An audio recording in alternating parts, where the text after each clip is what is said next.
শ্রদ্ধেয় সুধীশ্বর মন্ডলী, প্রিয় সাংবাদিক বন্ধুরা, আপনারা নিশ্চয় অবগত আছেন ভারত সরকার গত বছর 2024 খ্রিস্টাব্দে ওয়াকফ অ্যামেন্ডমেন্ট বিল নামে ভারতবর্ষে ওয়াকফ সম্পত্তি গ্রাস করার ষড়যন্ত্রমূলক একটি বিল পার্লামেন্টে উপস্থাপন করেছেন, যেটা ভারতীয় সংবিধানে সম্পূর্ণ পরিপন্থী। এই ওয়াকফ বিল যৌথ সংসদীয় কমিটিতে প্রেরণ করা হয়েছিল, সেখানে বিরোধী দলীয় সদস্যরা ঘোর আপত্তি জানিয়েছেন।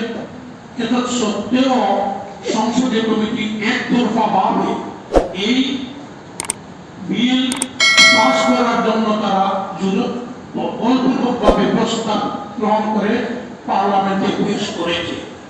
গত বছর সর্বভারতীয় মুসলিম পার্সোনাল ল বোর্ডের আহ্বানে সমস্ত দেশের মুসলমানরা প্রায় 40 মিলিয়ন প্রতিবাদ ইমেইলের মাধ্যমে সরকারের নিকট প্রেরণ করেছে। এটা সত্ত্বেও সরকার এই প্রতিবাদের প্রতি ভ্রুক্ষেপ করছে না। এই প্রতিবাদ বিশেষ করে এই জন্য যে আমরা সংশোধনীয় যে বিল, এই বিলের কয়েকটি ধারা কোনো অবস্থায় মেনে নিতে পারি না, যেগুলোর দ্বারা ওয়াকফের আসল উদ্দেশ্য লঙ্ঘন করা হচ্ছে। আমরা জানি ওয়াকফ শরীয়ত মতে অপরিবর্তনীয় এবং ভারতবর্ষের সুপ্রিম কোর্ট 1998 সালে এক ঐতিহাসিক রায় দিয়ে ভারতের জনগণের সামনে তুলে ধরেছে যে once a Waqf always a ওয়াকফ।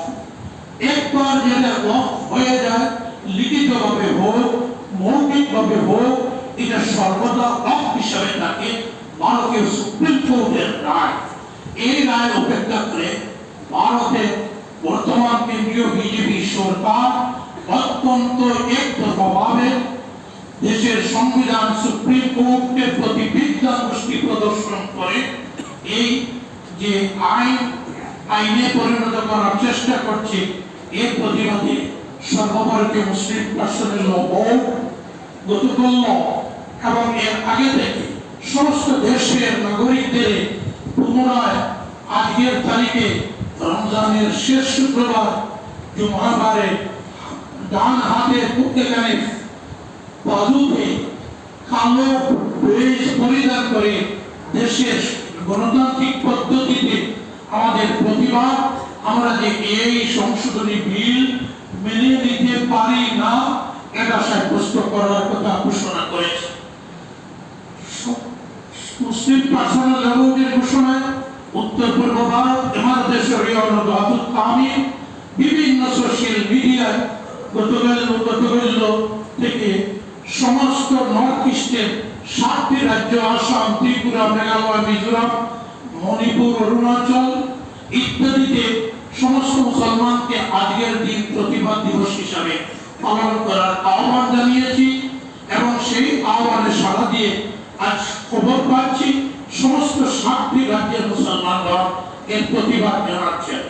সুধীশ্বর মন্ডলী, আমরা এই জন্য আজ আমরা আমাদের হাতে, আমাদের হযরত আমিরে শরীয়ত সাহেবের হাতেও কালো বেজ, আমাদের প্রত্যেকের হাতে কালো বেজ, আমাদের যতজন এখানে আছি কেন্দ্রীয় নেতৃত্ব প্রত্যেকে কালো বেজ, এই দেখতে পারেন কালো বেজ পরিধান করে ভারত সরকারের নিকট আমাদের প্রতিবাদ, আমাদের এই সংবিধান পরিবর্তী বিল প্রত্যাহারের দাবি জানিয়ে আমরা প্রতিবাদ সাব্যস্ত করছি। শুকরিয়া, ধন্যবাদ।